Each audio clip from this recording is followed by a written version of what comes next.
சின்ன மருமகள் சீரியலில் அடுத்த வாரத்துக்கான எபிசோடில் தமிழ்ச்செல்வி இருந்துட்டு பஞ்சாயத்தை கூட்டுறாங்க. பஞ்சாயத்து கூட்டினதில் பார்த்தீங்கன்னா, எனக்கு தெரியாமல் என்னோட குழந்தைய இவங்க தூக்கிட்டு போயிட்டாங்க. இவங்களை நம்பி இனிமேல் நான் என்னுடைய குழந்தைய நான் கொடுக்கவே மாட்டேன்.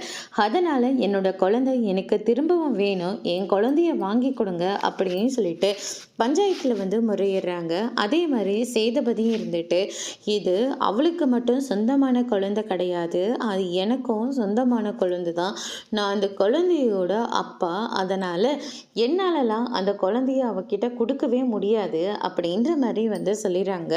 இதை கேட்ட உடனே, இல்லை அந்த குழந்தையோட அம்மானா எனக்கு என் குழந்தை வேணும்னு சொல்லிட்டு 2 பேரை மாறி மாறி அவங்களுடைய பதிலை சொல்லிக்கிட்டு இருக்காங்க. அதுக்கடுத்ததாக பஞ்சாயத்தில் இருக்கிறவங்க, நம்ம ஒரு சீட் எழுதி போடலாம், அந்த குழந்தை அம்மா கிட்ட இருக்கணுமா அப்பா கிட்ட இருக்கணுமான்னு. அதில் அந்த குழந்தையவே எடுத்து கொடுக்க சொல்லலாம்.